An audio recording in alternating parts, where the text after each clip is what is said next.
So we told you in the last video what the best fire pit is, at least for us. Yeah. For van camping. So we wanted to make this video for you guys with all 3 of them, show you what it looks like packed in our van, lined up all next to each other, and then just give a brief overview of all 3 of them, so that way you guys have an ideal maybe, and you don't have to buy all 3 like we did. Before you find the one you really like. Yep. Yeah. So we're going to show you what they look like and packed in the van right now. Take it with a grain of salt because we had to make room for all 3 of them so we could show you everything. Mm-hmm. But, you know, usually we have our paddleboard for the summer, and then we'll have our skis in here for the winter. So kind of where these are placed, especially where the Biolite is placed, that's mainly where our like paddleboard and our ski gear would be. Mm-hmm. So as you can kind of see here, here's the Snow Peak. Then we of course have our goat treads. Here is the solo stove with the attachment, and then behind that, right over here in the corner, that's going to be the Biolite. So you're going to see that as we pull it out. We're going to move our little fire stove there, and then our goat treads. Just move these out of the way really quick. So, Snow Peak, as we can tell. It's heavy. They're all heavy. Yep, but this one's at least thin. So we'll grab that one. The griddle top for the solo stove. All right. And then solo stove. And then the Biolites. Yeah. And then we'll pull it out.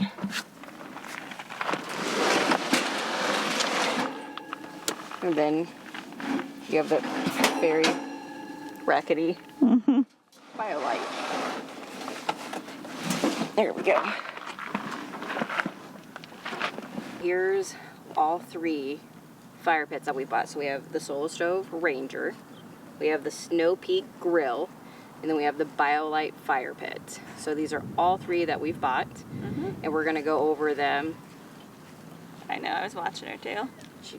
Chancey's gonna take the camera out. It's gonna happen one of these days. I know. And it's gonna be so scary. Yeah. So what we'll do is we will go over how we bought them first. So we're gonna unpack the Ranger first and give you guys a close-up of that. Solo Stove Ranger. You have to buy this, which is an accessory. So this is the griddle top. Griddle, not grill. Griddle top. It's cast iron. It's really super heavy. Obviously it's very awkward too. So that's the attachment you have to buy with it. Solo Stove does have a bag that comes with it, which is really nice.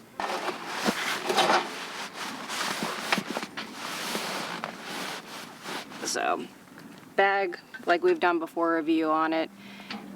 Super difficult to get on and off until you figure out how to do it. But when you buy the griddle attachment, it does come with this topper to set this on, and then be able to set your griddle pan on. So this is additional extra money that you have to spend on this. It does not come with it. So only thing the Ranger comes with is its bag and the actual smokeless fire pit. So this is what the wood looks like in a solo stove. So they do recommend, they have their own wood that you can buy with this. It fits in there a little bit better. But this is kind of where it sticks out with just normal firewood we bought from Fry's. So they don't recommend having hangover just because it can, you know, catch fire and kind of fall out instead of falling in. So that's just one thing that you want to be kind of aware of when you're working with the solo stove. So the second fireplace we got was the Biolite fireplace. It does come with its own bag, and it has its own kind of carry straps, which is nice, kind of just like the solo stove. We'll go ahead and take it out here. We did buy the additional kind of cast iron griddle pan for it as well. And then it did come with its own kind of cooking grate. It slides in. I'll show you kind of how that works in a little bit. And we'll take this on out. We're going to pull the legs out here.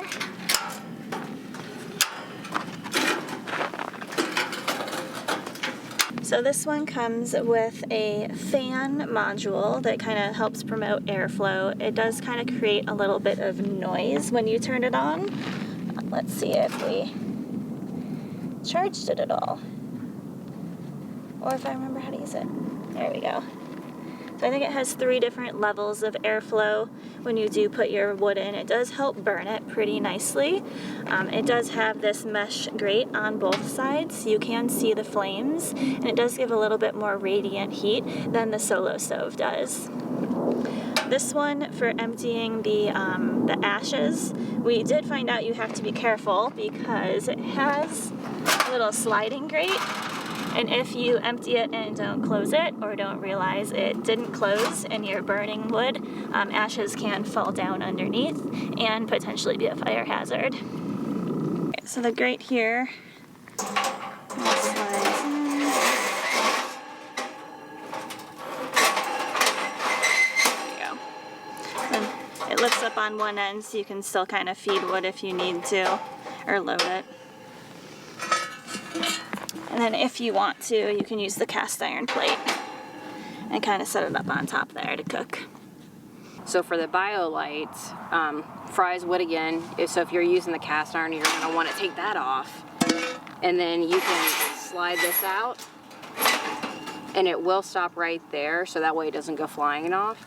But here's some normal wood that you would buy at the grocery store, and this fits in there pretty good. So, and as you can see when you lay this in here, it's not too bad, but you can also see these poles right here that have holes. This is where that air circulates and keeps the fire going too. So there's one piece, and then there's 2. So you probably fit 3 in here pretty comfortably, which is nice. And then you can pull the grate back over it, or you can leave the grate off. But the reason why we bought the Biolite to begin with is because it does come with the grate, which is really nice. But as we'll show you on the snow peak, and as you guys saw, when we cook our Korean barbecue, it's a lot easier on that type of grate than it is on this normal type of grate. So, and you can still obviously have wood in there, have a fire burning, and be cooking stuff on here. But as you can tell, it's not a really big surface area other than like long ways. So when it came to this, that's why we also bought the griddle pan, is because we love a flat surface for like bacon and eggs and pancakes and stuff. And that was the reason why we got that attachment. So we have the very heavy, not gonna lie, Snow Peak here.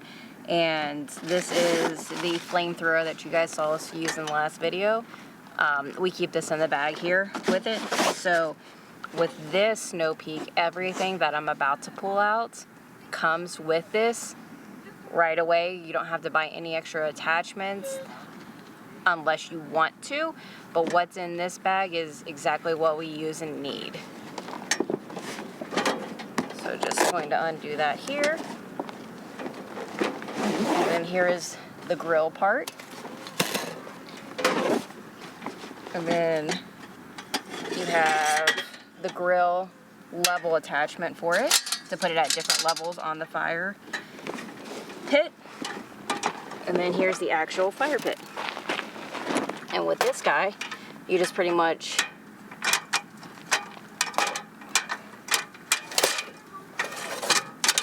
there we go. Pretty much unfold it from the bottom there. And then it kind of only goes in here one way. So you set it up like that. And then you just put your firewood in here. And then when you are ready to use this grill attachment, you flip this over. And then you just put it at the level that you need it to be at. And obviously when you have your fire going for this, you'll have your gloves on. And then once you've got it at the level you need it to, you just put your grill pan right on top of that. And so for us, this is gonna work great because this has an amazing surface area for it. And then also you can feed wood through here, or you can lift this up and put wood in there. Either way, it works. Also, you can put pots up here, like we did for our chocolate, or essentially chocolate milk, for our hot cocoa that we made one night. So this is going to be a great vessel for a lot of different cooking, and this is why we love this one so much. So as you can see, we have the grill attachment up here. So if you want to use this, if you have small enough woods, you can maybe fit them in here, but I very highly doubt it. So you'll have to take off the plate and then put the wood in this like that. And then you crisscross it just like that. And what we like about this is it's a little bit more open, so you don't have to worry about like a specific piece of wood that you have to cut, or if you have to cut it down more like you'll see sometimes people do when they get the wood. But once you take off this grill attachment, it really opens up this whole fire pit. And as you guys saw in our last video when we were cooking on it and using it, it's great. It's a nice open flame. It's got the holes in the side here on each of the panels to really let that airflow go through, so that way you can burn a really nice hot fire, and you don't have to worry about a motor or sidewalls. All of them are really nice, but so far honestly this has been the best size and cooking wise for us. Alright, so kind of have them all spoiled out here now, and hopefully this review was helpful for you guys for all three. It's kind of funny because we set them up, so we bought this one first, this one second, this one third. But can you guess what our first, second, third place is? Our first, our second choice, and then our third choice. Yeah. So They're like, all really great though. yeah. They each have like pros and cons. Yeah. Yeah. This one just happens to check all the boxes for us. Yeah. This is probably the second one, and then obviously the Solo stove, which we can use at home, which we're completely fine with. And so we'll have the prices for all of these for you guys, so that way you can kind of make your decisions and kind of, you know, what you think might be best for you. And if you have any questions on them, leave them down in the comments below. And until then, guys, we will see you on the next one.